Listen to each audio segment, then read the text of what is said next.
జై శ్రీరామ్. నమస్కారం అండి. అందరూ కూడా ఈ వీడియోని స్కిప్ చేయకుండా చూడండి. ఈ క్రోధీనామ సంవత్సరం అయిపోతున్నది. ఇక 2025 మార్చి 30వ తేదీ మనము కొత్త సంవత్సరంలోకి అడుగు పెట్టబోతున్నాం. శ్రీ విశ్వావసునామ సంవత్సరంలోకి మనము అడుగు పెట్టబోతున్నాం. ఈ గత ఏదైతే సంవత్సరాలు ఉన్నాయో, ఈ క్రోధీనామ సంవత్సరంలో మనం ఎలాంటి ఇబ్బందులు పడ్డాము, ఈ పేర్లకు తగ్గట్టుగానే క్రోధీనామ సంవత్సరము, వికారినామ సంవత్సరం. వికారినామ సంవత్సరంలో మహమ్మారి కరోనా వచ్చి మనకి ఎలాంటి సిచ్యుయేషన్ మనకి తెచ్చిపెట్టిందో మనకందరికీ తెలుసు. ఈ పేర్లకు తగ్గట్టుగానే మన జీవితాలకి కూడా చాలా ఇబ్బందులు మనకి వచ్చాయి. క్రోధీనామ సంవత్సరం, వికారినామ సంవత్సరం. ఈ క్రోధీనామ సంవత్సరంలో మనము అబ్జర్వ్ చేసే ఉంటాం, ఎక్కువ క్రోధంతో అటు సామాజిక పరంగా ఇటు రాజకీయ పరంగా అన్ని రంగాల వాళ్ళలోనూ కొన్ని ఇబ్బందులు తీసుకువచ్చి పెట్టింది ఈ క్రోధీనామ సంవత్సరం. క్రోధము, ద్వేషము. ఎందుకు ఇలా జరిగింది క్రోధీనామ సంవత్సరం అని మనం ఒకసారి తెలుసుకుంటే, ఎక్కువ శాతం గ్రహాలు ఎక్కువ రోజులు ఒకే ఇంట్లో ఉండడము. ఒక 22-23 రోజుల్లో మారబోయే బుధుడు 60 రోజుల పాటు ఒకే ఇంట్లో ఉండడము. తర్వాత కుజుడు 45 రోజులకి ఒకసారి మారే కుజుడు కూడా 6 మాసాల పాటు స్తంభించి ఉండడము. గురు వక్రి, శని వక్రి, శుక్రుడు వక్రి, ఉచ్చస్థానంలో వక్రించి ఎక్కువ రోజులు ఎక్కువ కాలం ఉండడం లాంటివి. సో ఇవన్నీ కూడా వక్రగతి పొందిన గ్రహాలు మనకి ముందుకు వెళ్ళడానికి వదలకుండా వెనక్కి వెళ్ళడము, ఎక్కువ ఇబ్బందులు మనము పడి ఉన్నాం. అయితే శ్రీ విశ్వావసునామ సంవత్సరం మనకు పేరు మనకి ఆల్రెడీ మనకి చెప్పబోతున్నది. ప్రజల్లో ఒక విశ్వాసంతో, ఒక శాంతి సౌహార్దంతో అందరూ కలిసిమెలిసి వెళ్తారు ఈ సంవత్సరం అనే ఒక హోప్ అయితే నాకు ఉన్నది. అటు రాజకీయ పరంగా కావచ్చు, సామాజిక పరంగా కావచ్చు, తర్వాత ఏదైనా కానీ పెద్ద పెద్ద బిజినెస్ వేత్తలు కావచ్చు, బిజినెస్ విషయాల్లో, ఉద్యోగం విషయాలలో కావచ్చు, ఇలా ప్రతి ఒక్క విషయాలలో శ్రీ విశ్వావసునామ సంవత్సరం అందరికీ మంచి చేస్తుందని, మంచి చేయాలని మనం కోరుకుందాం. అయితే ఈ ఒక ఏదైతే శ్రీ విశ్వావసునామ సంవత్సరంలో 12 రాశుల వాళ్ళకి ఎలాంటి ఫలితాలు రాబోతున్నాయో తెలుసుకుందాం. దానికన్నా ముందు ఒక 2-3 నిమిషాల పాటు మీకు కొన్ని లాజిక్గా కొన్ని విషయాలని మీకు చెప్పబోతున్నాను. సోది అని అనుకోవద్దండి. సో అందరికీ కూడా అర్థం అవ్వాలి, అర్థం చేసుకోవాలి అనే ఉద్దేశంతోనే నేను ఇక్కడ చెప్పడం జరుగుతున్నది. ఈ గ్రహ సంచారం ఈ సంవత్సరం కనుక చూసుకున్నట్లయితే మార్చ్ 29వ తేదీ నుంచి శని గ్రహ మార్పు అనేది జరగబోతున్నది. శని కుంభరాశిని వదిలి మీనరాశికి వెళ్ళి సంచారాన్ని ప్రారంభం చేస్తున్నారు. గురువు గారు మే 13వ తేదీ నుంచి ఆయన మిథున రాశికి వెళ్ళి సంచారాన్ని ప్రారంభం చేస్తున్నారు. రాహుకేతులు ఇద్దరు కూడా మే 18వ తేదీ నుంచి రాహు కుంభంలో, కేతు సింహరాశిలో సంచారాన్ని చేస్తున్నారు. ఇక్కడ మనకి చాలామందికి ఏంటి అంటే, ఈ ఏళ్ళనాటి శని, అష్టమ శని, పంచమ శని, అర్ధాష్టమ శని అనగానే భయపడుతూ ఉంటారు. ఆ భయపడుతూ ఒక జ్యోతిష్కుడి దగ్గరికి వెళ్తారు. ఇప్పుడు అన్ని రంగాలలో కూడా మనీ మైండెడ్ పీపుల్స్ ఎక్కువైపోయారు. వాళ్ళకక్కడ ఏ దశాభుక్తి జరుగుతుందో తెలియదు. అష్టకవర్గ బిందులు శని ఎన్ని ఇచ్చాడు, గురు ఎన్ని ఇచ్చాడు. ఇప్పుడు మిథున రాశికి గురు వెళ్తున్నాడు, అష్టకవర్గ బిందులు ఎన్ని ఇచ్చాడు. శని మీనరాశికి వెళ్తున్నాడు, మీ జన్మజాతకంలో శని ఎన్ని బిందువులు ఇచ్చాడు. దశా పీరియడ్ ఏది జరుగుతుంది, ఎవరికి ఈ ఏళ్ళనాటి శని, అష్టమ శని, పంచమ శని ఎక్కువ ఇబ్బంది పెడుతుంది, ఇవి అస్సలు తెలుసుకో. ఇవన్నీ పక్కన పెట్టేసి ఈ ఏళ్ళనాటి శని జరుగుతూ ఉంటుంది. ఒక వ్యక్తి జ్యోతిష్కుడి దగ్గరికి వెళ్తాడు. ఆ జ్యోతిష్కుడు శని గ్రహానికి సంబంధించిన నీలమణిని సజెషన్ ఇస్తున్నారు, ఉంగరం పెట్టుకోండి అని. తర్వాత ఇక్కడ ఇంకొక విషయం ఏంటి అంటే, ప్రజల్లో కూడా అలాంటి భావన వచ్చేసింది. అంటే ఉంగరం పెట్టుకోగానే మన తలరాతలు మారిపోతాయి అన్నట్టుగా అనుకుంటూ ఉంటారు. కానీ అక్కడ వాళ్ళకి తెలీదు, యాక్చువల్లీ శని వచ్చినదే మనకి పాఠాలు నేర్పించడానికి, నష్టం చేయడానికి అనేది ప్రజల్లో తెలియదు. ఇక్కడ ఒక 20,000 రూపాయలు పెట్టి ఉంగరం కొనుక్కుంటాం కానీ రోడ్ సైడ్ మన టౌన్లో గోవులు వెళ్తూ ఉంటాయండి. ఆ గోవులకి ఒక అరటిపండు కూడా ఇవ్వలేము. అలాంటి ఒక పరిస్థితిలో అందరూ వెళ్తున్నారు. శని అనగానే భయం అనేది ఉంటుంది. ఆ భయంతో పెద్ద పెద్ద హోమాలు, జంప్ స్టోన్లు వేసుకుంటూ ఉంటారు. అవన్నీ పని చేయవు అనేది అందరూ కూడా గుర్తు పెట్టుకోవాలి.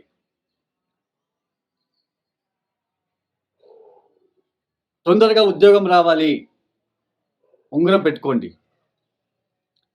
ఉంగరానికి ఉద్యోగానికి సంబంధం ఏంటి అండి? మీ జన్మజాతకంలో దశమాధిపతి ఎక్కడున్నాడు? అమాత్యకారకుడు చాలా కీలకమైన పాత్ర అనేది వహిస్తుంది ఉద్యోగం విషయాలలో. తర్వాత ఈ భార్యాభర్తల మధ్య చాలా ఒడిదొడుకులు ఫేస్ చేస్తూ ఉంటారు. భార్యాభర్తలు ఇద్దరు కూడా చాలా ఇబ్బందులు పడుతూ ఉంటారు. పెళ్లి జీవితం చాలా ఇబ్బందులు పడుతూ చాలా కష్టాలతో వెళ్తూ ఉంటారు. ఇక్కడ ఒక చిన్న లాజిక్ ఉంటుంది. మీ జన్మజాతకంలో ధారాకారకుడు ఎవరు? మన కాలపురుష చక్రంలో ధారాకారకుడు ఎవరు అంటే శుక్రుడిని రిప్రజెంట్ చేస్తాం. బట్ ఒక ఇండివిజువల్ జాతకానికి వచ్చినప్పుడు ధారాకారకుడు ఎవరు అని కనిపెట్టి ఆ ధారాకారకుడికి కొన్ని పరిహారాలు, సింపుల్గా ఉండే పరిహారాలు చేస్తూ పోతూ ఉంటే మ్యారేజ్ జీవితంలో అప్పుడు కొంచెం మార్పు అనేది వస్తుంది. ఒకటి గుర్తుపెట్టుకోండి, జ్యోతిష శాస్త్రంలో పూర్తిగా కర్మని పోగొట్టుకోవడానికి అయితే లేదు అండి. అయితే ఆ కర్మని తగ్గించుకోవడానికి మాత్రమే ఉంటుంది. మనము దేవుడి గుడికి వెళ్తాం, దేవుడు మనకి శిక్ష ఇవ్వడండి. దేవుడు మనకి ఏది ఇబ్బంది పెట్టాడు. దేవుడు మనకి అయినంత మనకి మంచి చేయాలని చూస్తాడు. అయితే మనం చేసిన కొన్ని తప్పుల వలన మనకి ఈ లెసన్స్ని ఎవరు నేర్పిస్తారు అంటే నవగ్రహాలు. ఈ ఏళ్ళనాటి శని, అష్టమ శని, పంచమ శని వచ్చినప్పుడు మనకి ఆత్మస్థైర్యం చాలా ఇంపార్టెంట్. ఆత్మస్థైర్యాన్ని ఎలా చూస్తాం? మన జన్మ జాతకంలో లగ్న స్థానాన్ని బట్టి మనము ఎలాంటి సిచ్యుయేషన్ వచ్చినా కూడా ఎలా ప్రవర్తిస్తాము, మనం ఫేస్ చేయగలమా లేదా అనేది మన లగ్న కుండలి చెప్తుంది. అందుకే గోచారం వేరు, లగ్న చాట్ వేరు.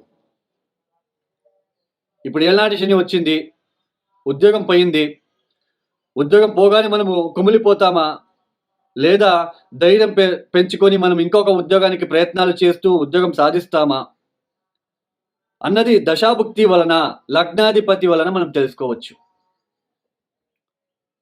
ఇప్పుడు ఏళ్ళనాటి శని, పంచమ శని, అష్టమ శని ఎవరికైతే జరుగుతూ ఉందో వాళ్ళకి దశా పీరియడ్ గనక, చంద్ర మహాదశ, శని మహాదశ గనక జరుగుతూ ఉంటే వాళ్ళకి ఎక్కువ ఇబ్బందులు తప్ప మిగతా వాళ్ళకి ఉండవు. అష్టకవర్గ బిందువులు కూడా మనం చూసుకోవాలి. ఇప్పుడు ఈ శని గురించి ఇప్పుడు అన్ని రాశుల వాళ్ళు ఒక చిన్న రెమెడీ చెప్తాను శని కోసము. మీరు ఆ పరిహారాన్ని చేసుకోండి. 16 శనివారాలు ఈ బెల్లం నీళ్లు కలిపిన, ఏదైతే నీళ్లలో బెల్లం కలిపి ఆ నీళ్లతో గోధుమ పిండి తడిపి చిన్న చిన్న ఉంటలు చేయాలి. 8 ఉంటలు లేదా 16 లేదా 17 ఉంటలు చేసుకొని ఆ ఉంటలు చేసేటప్పుడు శం శనేశ్చరాయ నమః, శం శనేశ్చరాయ నమః, శం శనేశ్చరాయ నమః అనే ఒక మంత్రాన్ని పఠిస్తూ ఆ ఉంటలు చేసి టెరెస్ మీద కానీ కాంపౌండ్ మీద కానీ పెట్టండి 16 శనివారాలు. ఇది చేసి చూడండి, మీకు అర్థమవుతుంది. అవి పక్షులు తింటాయో, కాకులు తింటాయో, ఎలుకలు తింటాయో తెలియదండి. బట్ అది చేసి చూడండి. ప్లస్ ఇంకొక పరిహారం ఏంటి అంటే, తమిళనాడు దగ్గర పాండిచేరి మధ్యలో తిరువనెల్లూరు అని ఒక క్షేత్రం ఉంది, శని క్షేత్రం. అక్కడికి వెళ్ళి తగిన అభిషేకాలు, తైలాభిషేకం లాంటివి రావడానికి మాత్రమే ప్రయత్నం చేయండి. ఈ ఏళ్నాటి శని, పంచమ శని, అష్టమ శని వచ్చినప్పుడు శని మంత్రాలు కూడా చదువుకోరాదు అని నేను సజెషన్ ఇస్తానండి.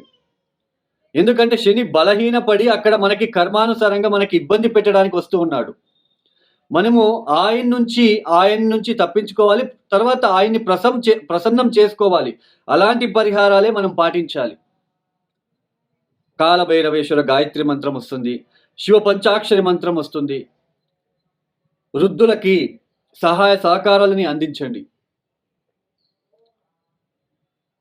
తర్వాత గాడ్రేజ్, బీర్వాల్ లాంటివి దానాలు ఇవ్వండి. ఏదైనా అనాథాశ్రమాలు, వృద్ధాశ్రమాలకి డొనేషన్ ఇవ్వండి. శని నుంచి తప్పించుకోవాలనే ఒక తపనతో సామూహికంగా హోమాలు, పెద్ద పెద్ద హోమాలు, జంప్ స్టోన్లు ఇవన్నీ పని చేయవు. బాగా గుర్తుపెట్టుకోండి. పరిహారాలు అనగానే ఇవి కాదండి, వందల కొద్ది సింపుల్ రెమెడీస్ ఉన్నాయి. చాలా సులభమైన పరిహారాలు ఉన్నాయి. అవి చేస్తే చాలు. ఫర్ ఎగ్జాంపుల్, ఒక 108 రోజులు సాయంత్రం పూట ప్రదోష కాలంలో ఒక నువ్వుల ఒత్తి వెలిగించి శివ పంచాక్షరి మంత్రం 1000 సార్లుకి తక్కువగా చదువుకోకుండా ఒక 1000 సార్లు పైన చదువుకొని రండి. ఒక 108 రోజులు వరసన చేయండి చాలు. ఎంత పాజిటివ్ ఎనర్జీ వస్తుందో చూడండి. సో గోచారం వేరు, మనకి జన్మ జాతకం వేరు. గోచారంలో శని బలము, ఇట్లా శని, ఏళ్ళనాటి శని, పంచమ శని, అష్టమ శని వచ్చినప్పుడు, మనకి ఇబ్బంది పెట్టడానికి వచ్చినప్పుడు మనం ఎలా రియాక్ట్ అవుతాం, మనం ఎలా ఫేస్ చేస్తాము, మనం ఫేస్ చేయగలమా అని ఎక్కడ చూస్తాం, ఎలా చూస్తామంటే మీ జన్మ జాతకంలో లగ్న కుండలి బట్టి, దశా పీరియడ్ బట్టి చూస్తాం. సో ఇది అందరికీ అర్థం అవ్వాలనే ఒక ఉద్దేశంతో మీకు చెప్పడం జరిగింది. ఇక ఇండివిజువల్ రాశికి ఫలితాలు ఏదైతే చెప్పడం జరుగుతున్నదో, తర్వాత పరిహారాలు ఏదైతే నేను చెప్తున్నానో వాటిని మీరు పాటించుకుంటూ వెళ్ళండి. ఈ శనికి సంబంధించిన పరిహారాలు ఏదైతే బెల్లం నీళ్లు, గోధుమ పిండి మిక్స్ చేసి ఉంటలు చేసి 16 శనివారాలు టెరెస్ మీద పెట్టమని చెప్పాను. తర్వాత తిరువనెల్లూరు క్షేత్రానికి ఒకసారి వెళ్ళి రండి. ఫిబ్రవరి, మార్చ్, ఏప్రిల్, మే, జూన్, జూలై ఈ టైంలో మీకు ఎప్పుడైతే అప్పుడు ఒకసారి వెళ్ళి ఆయన్ని చూసుకొని దర్శనం చేసుకొని రండి. అంతే తప్ప ఈ ఏళ్ళనాటి శని, పంచమ శని, అష్టమ శని వచ్చినప్పుడు నేను చెప్పేది ఏంటి అంటే శని మంత్రం చదువుకోవద్దు. దాని బదులుగా శివ పంచాక్షరి మంత్రాన్ని చదువుకోండి. మనకి ఇబ్బంది పెట్టడానికి వచ్చి ఉన్నాడు కాబట్టి ఆయనకి ఒకసారి పెద్దగా ఏదైనా క్షేత్రానికి వెళ్ళి, ఆయనకు సంబంధించిన క్షేత్రానికి వెళ్ళి తైలాభిషేకం లాంటివి చేయించుకొని వచ్చిన తర్వాత మీరు ప్రతిరోజు శివ పంచాక్షరి మంత్రము ఇలాంటివి చేసుకుంటూ వెళ్ళండి. ఖచ్చితంగా రిలీఫ్ అనేది వస్తుంది. తర్వాత ఇంకా కొంతమంది ఏం చేస్తుంటారు అంటే నవగ్రహాలు ఎక్కడ ఉంటారో అక్కడ వెళ్ళి శనిని తాకి మీరే ఆ తైలాభిషేకం చేస్తూ ఉంటారు. అలా చేయకండి. బ్రాహ్మణుడితో చేపించాలి, పంతులతో చేపించాలి. పంతులని అయ్యా ఒక రిక్వెస్ట్ రూపంలో అడిగించి చేపించుకోండి, మీరు చేయకండి. సో మీకు అర్థమైంది అని భావిస్తున్నాను. ఇక ద్వాదశ రాశి వాళ్ళకి ఒక్కొక్క రాశి గురించి నేను ఎక్స్ప్లెయిన్ చేసి రెమెడీస్ ఇస్తాను, అవి చేసుకుంటూ వెళ్ళండి. అలాగే ఎవరికైనా పర్సనల్ ఆస్ట్రాలజీ కన్సల్టేషన్ కావాలనుకున్న వాళ్ళు డిస్ప్లే అవుతున్న నంబర్కి మీరు నేరుగా కాల్ చేయండి. మీరు ప్రాబ్లమ్స్ ఏమీ చెప్పుకోరాదు నా దగ్గర. నాకు కావాల్సింది డేట్ ఆఫ్ బర్త్, టైమింగ్స్, ఎక్కడ పుట్టారు మాత్రమే కావాలి. నేనే ఎక్స్ప్లెయిన్ చేస్తాను ఏ ప్రాబ్లంలో మీరు ఉన్నారు, ఎక్కువ ఏ విషయాల్లో మీరు ఇబ్బందులు పడుతూ వస్తున్నారు, మీ టోటల్ జాతకంలో ఏ ప్లానెట్కి మీరు ఎక్కువ రెమెడీస్ చేసుకుంటే మీ జీవితంలో కొంచెం బాగుంటుంది, రాబోయే రోజులు ఎలా ఉంటాయి, ఇలా ప్రతి ఒక్కటి ఎక్స్ప్లెనేషన్ చేసిన తర్వాత మీరు ఏదైనా క్వశ్చన్స్ అడగవచ్చు. స్వయంగా నేనే మీకు కాల్ పిక్ చేస్తాను. మీకు ఎవరికైనా పర్సనల్ ఆస్ట్రాలజీ కన్సల్టేషన్ కావాలనుకున్న వాళ్ళు కింద డిస్ప్లే అవుతున్న నెంబర్కి నేరుగా నాకు కాల్ చేయండి. ఇక ద్వాదశ రాశిల వాళ్ళకి ఎలాంటి ఫలితాలు ఉన్నాయో ఒక్కొక్క రాశి గురించి మనము చూసుకుంటూ వెళ్దాం. ఇక శ్రీ విశ్వావసునామ సంవత్సరంలో మేషరాశి వాళ్ళకి ఎలాంటి ఫలితాలు రాబోతున్నాయో తెలుసుకుందాం. ఈ మేషరాశి వాళ్ళకి ఈ సంవత్సరంలో ముఖ్యంగా యుగాది రోజు నుంచే వ్యయ భావస్థిత శని ఏర్పడబోతున్నది. అంటే ఏళ్నాటి శని మీకు ఇక మీద ప్రారంభం అవుతున్నది. తర్వాత ఇక్కడ ముఖ్యంగా గురువు గారు మే 13వ తేదీ తర్వాత తృతీయానికి వెళ్ళి సంచారాన్ని ప్రారంభం చేయబోతున్నారు. ఇక రాహు కేతువులు కూడా ఈ మే 18వ తేదీ తర్వాత రాహు లాభస్థానంలో సంచారం, కేతు పంచమ స్థానంలో సంచారంని ప్రారంభం చేయబోతున్నారు.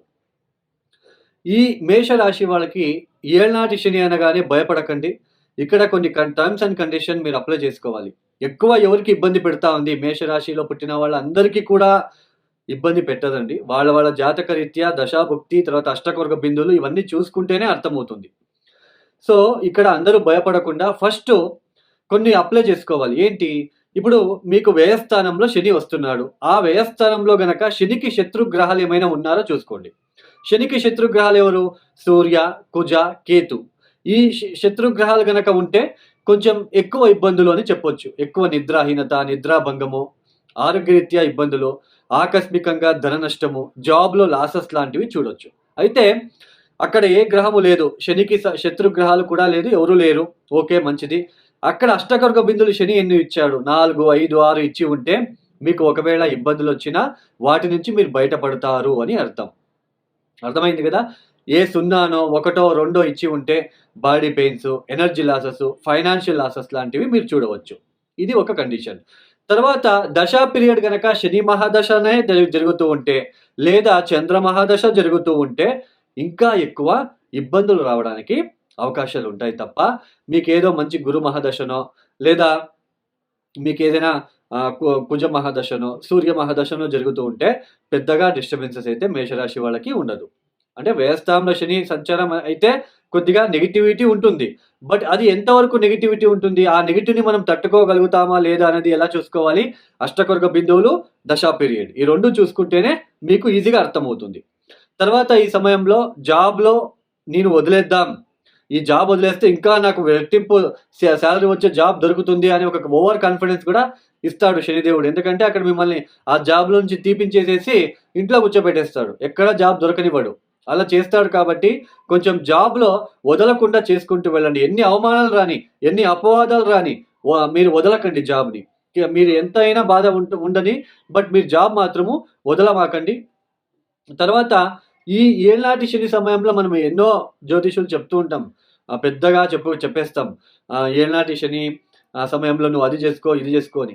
బట్ ఇక్కడ ఏంటి ద ఫ్యాక్ట్ అంటే ఏళ్నాటి శని వచ్చినప్పుడు సరైన పరిహారాలు చేసుకోవడానికి కూడా అక్కడ మనసు ఇవ్వడు ఆయన. అవకాశం ఇవ్వడు. అన్నెసరీ నష్టం చేపిస్తాడు. ఆ జ్యోతిష్కుడి దగ్గరికి వెళ్తే ఏదో తాయితం కడతాడంట, ఉంగరాలు ఇస్తాడంట అని వెళ్తాడు. అక్కడ 10,000 రూపాయలు నష్టం చేసిస్తాడు. వాటి నుంచి అయితే ఏది పాజిటివ్‌గా జరగదు.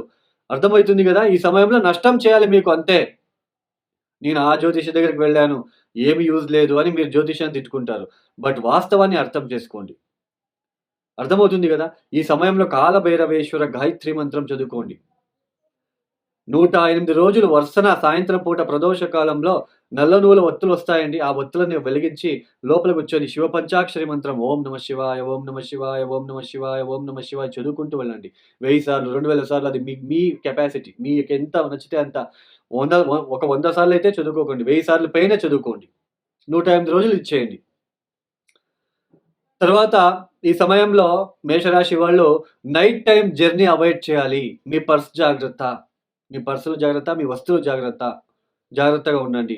కీటల భయం ఎక్కువవుతుంది ఈ సమయంలో. సో, జాగ్రత్తగా ఉండండి. స్టమక్ రిలేటెడ్ ఇష్యూస్ ఎక్కువ అవుతాయి. జాగ్రత్తగా ఉండండి. అయితే ఈ మేషరాశి వాళ్ళకి ఒక ప్లస్ పాయింట్ ఏంటి అంటే గురుగ్రహం తృతీయంలో కూర్చొని నవమాన్ని చూస్తున్నారు. నవమాధిపతి అయిన గురువు నవమాన్నే చూస్తున్నాడు కాబట్టి మీకు దైవ బలం అనేది రక్షిస్తుంది ఈ సంవత్సరము. పెద్దగా డిస్టర్బెన్సెస్ కూడా వచ్చినా వాటి నుంచి మీరు బయటపడతారు అని అర్థం. బాగా గుర్తుపెట్టుకోండి. తీర్థక్షేత్రాల దర్శనాలు, ఎవరైతే స్పిరిచువల్ నాలెడ్జ్ పెంచుకొని స్పిరిచువల్‌గా వెళ్తారో, ఆడంబరాలు లేకుండా సింపుల్‌గా దేవుని కార్యాలనికి, దేవుడిని ఎక్కువ కొలుస్తూ కాలభైరవేశ్వర, ఈశ్వరుడికి ఎక్కువ పూజలు, పరిహారాలు ఎవరైతే ఒక నిష్టగా చేసుకుంటూ వెళ్తారో వాళ్ళకి దైవబలం రక్షిస్తుంది. ఇది మాత్రం గుర్తుపెట్టుకోండి. అయితే సంతానం రీత్యా కొంచెం ఒడిదుడుకులు ఉంటాయి. సో మేజర్‌గా అయితే ఏదో అయిపోతుంది మేషరాశి వాళ్ళకి అని భయపడకండి. ఇప్పుడు నేను చెప్పినవన్నీ లాజిక్‌గా మీకు అర్థం చేపించాను. వాటిని మీరు జాతక రీత్యా చూసుకోండి. ఒకవేళ పర్సనల్ హారోస్కోప్ కన్సల్టేషన్ కావాలంటే డిస్‌ప్లే అవుతున్న నంబర్‌కి నేరుగా నాకు కాల్ చేయండి. నేనే పిక్ చేసి మీకు మాట్లాడతాను. మీరు ప్రాబ్లమ్స్ ఏమి చెప్పుకోరాదు. నేనే ఎక్స్‌ప్లెయిన్ చేస్తాను మీ ప్రాబ్లమ్ ఏంటి? ఏ సెక్టార్‌లో మీరు ఎక్కువ ఇబ్బందులు పడుతున్నారు? ఎప్పటి నుంచి ఇబ్బందులు ఎక్కువ ఫేస్ చేస్తున్నారు? మీ టోటల్ జాతక రీత్యా ఏ ప్లానెట్ ఎక్కువ మిమ్మల్ని ఇబ్బంది పెడుతూ ఉంది? ఆ ప్లానెట్‌కి మీరు ఏ రెమెడీస్ మీరు పాటిస్తూ వెళ్ళాలి? సో, ఇలా అన్నీ ఎక్స్‌ప్లనేషన్ చేసిన తర్వాత మీరు ఏదైనా క్వెషన్స్ అడగాలి. ఇది జ్యోతిష్కుడి దగ్గరికి వెళ్ళినప్పుడు మీరు చేయవలసిన క్రమము. మీరే ప్రాబ్లమ్ చెప్పుకోవడము అన్నీ చెప్పేస్తే అక్కడ మీకు జ్యోతిష్యం అవసరం ఉండదు. సో, ఎవరైనా పర్సనల్ హారోస్కోప్ కన్సల్టేషన్ కావాలంటే నాకు డిస్‌ప్లే అవుతున్న నంబర్‌కి నేరుగా నాకు కాల్ చేయండి. నేనే రిసీవ్ చేస్తాను. నాకు ఎవరు సపోర్టివ్ గూడా ఉండరు. నేనే రిసీవ్ చేసి మాట్లాడతాను. ఈ సంవత్సరం మేషరాశి వాళ్ళకైతే గురువు నవమాన్ని చూస్తున్నాడు కాబట్టి దైవబలం మిమ్మల్ని రక్షిస్తుంది. కొంచెం నీతి నిజాయితీగా లీగల్ పనులు చేసుకుంటూ వెళ్తే ఇంకా పాజిటివ్‌గా ఉంటుంది. ఈ యొక్క వీడియో మీకు నచ్చితే లైక్ చేయండి, షేర్ చేయండి, సబ్స్క్రైబ్ చేసుకోండి. సర్వే జనో సుఖినో భవంతు. ధన్యవాదములు. జై శ్రీరామ్.